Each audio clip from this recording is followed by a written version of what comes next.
Blessing is the goal. Faith receives the blessing, and the king earns the blessing. Let's explore what the Book of Moses says about the coming king on the Bible Brief. Tell a friend about the Bible Brief today.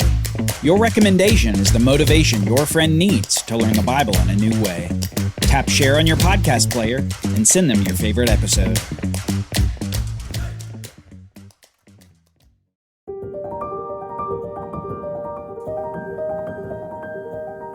The Book of Moses is the chair on which the rest of the Bible sits.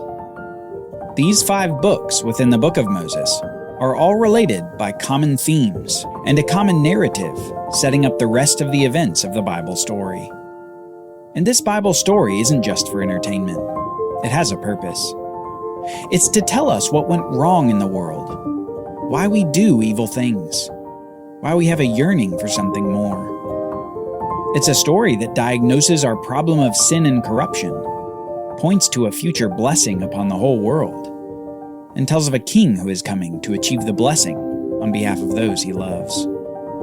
And all those themes begin here in the Book of Moses. We've explored the blessing that was originally upon the whole creation, a blessing given by God to all creation, causing fruitfulness, abundance, and success. A blessing that was lost as Adam and Eve disobeyed God's mandate to conquer and rule over the land. Instead of ruling, they were ruled over by one of the animals that should have been under their human authority. The humans disobeyed God's prohibition in eating from the tree of the knowledge of good and evil. And with that, the blessing was lost. The blessed state was marred with the curse of sin and the corruption of the humans. Yet we eventually saw an example of how that blessing could be experienced anew. It could be experienced through perfect obedience to the law of God. Perfect obedience allows that blessing to flow again to humanity. Perfect obedience is the key. The problem is that humans can't perfectly obey on our own. The corruption inherited from Adam and Eve caused an inevitability to our disobedience and sin. No matter how hard we might try, we can't escape the sin in each of us, and so we disobey God. Perfect obedience is unattainable for corrupt humanity, and so the blessing of the garden remains out of reach. However, in the life of Abraham, we came to see that perfect obedience is possible, but in an unexpected way. Obedience isn't accomplished through effort toward an external set of written rules. Instead, obedience is accomplished through a change of heart done by God Himself. A change of heart that comes from God as a response to our faith. We have faith, and God responds with a circumcised heart. His law becomes something internal to the heart, and He empowers a new kind of obedience that can't be achieved through mere external written rules. Further, despite our human imperfection even in our faith, He grants His perfect righteousness to the faithful. As we learned from Genesis 15:6, Abraham believed the Lord, and the Lord counted it to him as righteousness. Faith, it turns out, is the key to righteousness and the key to obedience to God's law. But there's one remaining theme in the Book of Moses that we must consider before we move on in the story. We must consider what will bring about the ultimate blessing for those with faith. Remember, Abraham was a man of faith who was counted righteous by God. But that didn't mean he experienced the blessings of the garden immediately. There was still something God had to do first. He had to get rid of everything else in the way of blessing to the world. Abraham didn't receive the promises or the ultimate blessing in his earthly life. But he did look forward to a day in the future when that blessing would be regained. Because Abraham looked forward to a king. Remember, Abraham was a part of a particular genealogical line of people, starting with that very first couple. And the special quality of this family line was a promise. A promise that we first heard after that first sin in the Garden of Eden. A promise in the midst of God cursing the serpent who had deceived Eve into sinning. God cursed the serpent with these words. He said, "I will put enmity between you and the woman, and between your seed and her seed. He shall crush your head, and you shall crush his heel.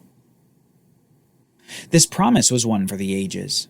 God had said that the serpent's offspring and the woman's offspring would be in a long-term war, but that eventually a male descendant of the woman would crush the serpent while being crushed in the heel himself. This descendant would defeat the serpent, but it would cost him his life. It was this promise of the seed that was passed on for generations past the garden. Through Eve's son Seth, through Enoch, through Noah, through Shem, and later to Abraham himself. And for Abraham's faith and obedience toward God, Yahweh expands the promise. He says to Abraham, "Your seed shall possess the gate of his enemies, and in your seed shall all the nations of the earth be blessed, because you have obeyed my voice." This seed who would crush the serpent would also be a kingly warrior who would defeat his enemies and bless all the nations of the world. He would be a serpent crusher and an enemy defeater, and the one who returns the world to the blessing of the garden. Abraham got the biggest glimpse so far of the coming king. But it would be Abraham's great-grandson who would hear more details about this seed of the woman and seed of Abraham.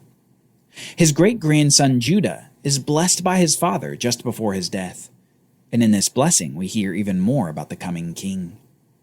The blessing includes these words, describing the end of days for the tribe of Judah. "Judah, your brothers shall praise you. Your hand shall be on the neck of your enemies. Your father's sons shall bow down before you.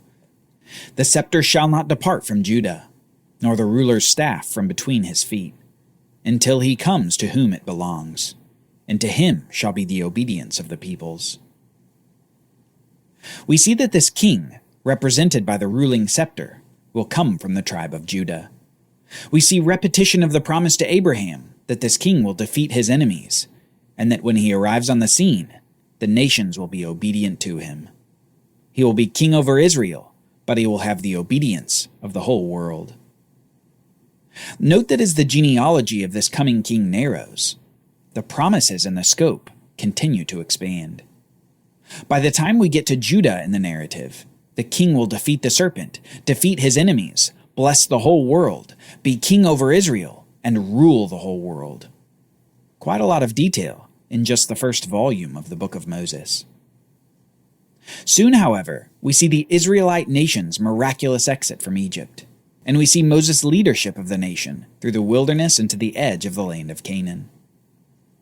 It's there in the area of Moab, just outside of Canaan, that we see something peculiar that tells us even more about this coming king over Israel. Balaam, the pagan prophet for hire, is given these amazing words by God himself. He speaks of Israel's future king and says, "His king shall be higher than Agag, and his kingdom shall be exalted. God brings him out of Egypt, and is for him like the horns of a wild ox. He shall eat up the nations, his adversaries, and shall break their bones in pieces, and pierce them through with his arrows. I see him, but not now. I behold him, but not near. A star shall come out of Jacob, and a scepter shall rise out of Israel. It shall crush the forehead of Moab, and break down all the sons of Sheth. Edom shall be dispossessed, Seir also his enemies shall be dispossessed. Israel is doing valiantly, and one from Jacob shall exercise dominion and destroy the survivors of cities." Through Balaam, God provides a picture for us of this future king, a king who will absolutely devastate his enemies. In a subtle callback to the first promise of the seed, God even says that the king will crush the forehead of Moab, showing that the serpent's seed are those enemies of this future king. This king will be associated with a star. He will at some point be brought by God out of Egypt, and he will have an exalted kingdom over all the other nations of the earth. Before we have left the book of Moses, expectation mounts for this king, one who will finally defeat the evil rampant in the world since the garden, one who will finally put down the adversaries of God and the deceivers of man, one who will rule the world with God's approval. It's no wonder that this king is in some ways pictured as a new sort of Adam. He will have the mandate that Adam had, but where Adam failed, this king will succeed. This king will conquer the land. He will rule over its inhabitants, and he will be blessed. The Book of Moses lays a foundation that can't be forgotten as we move forward in the Bible story.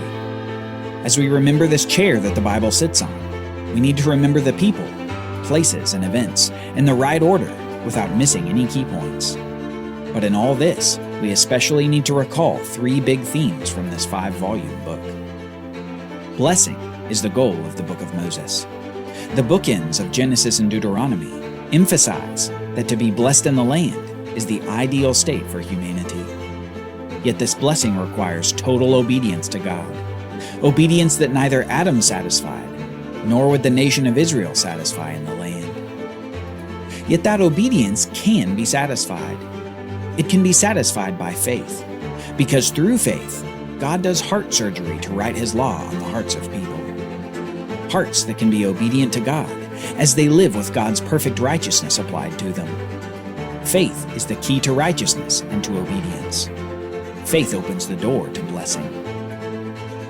Now, since blessing is the goal, and faith is the means of receiving the blessing, there's only one more missing piece: the achievement of blessing through the vanquishing of evil, sin, and death. We need a warrior king for that, one who we hear about at the very beginning of the book, who's anticipated throughout. A warrior king who will conquer his enemies, who will rule the world, and who will bless all the nations of the world. The hopeful message of the book of Genesis is nothing less than this: blessing is coming. It's coming with the king. And as you wait for the king, have faith in God and in His promises. Time may pass. Generations may pass away. Israel may be exiled from the land. Hope will seem lost. But don't lose heart. The king is coming.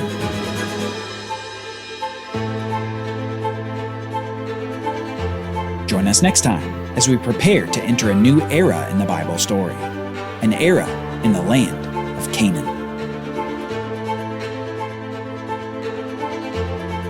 The Bible Brief is brought to you by the Bible Literacy Foundation, dedicated to helping people like you learn the Bible. Copyright Bible Literacy Foundation 2023.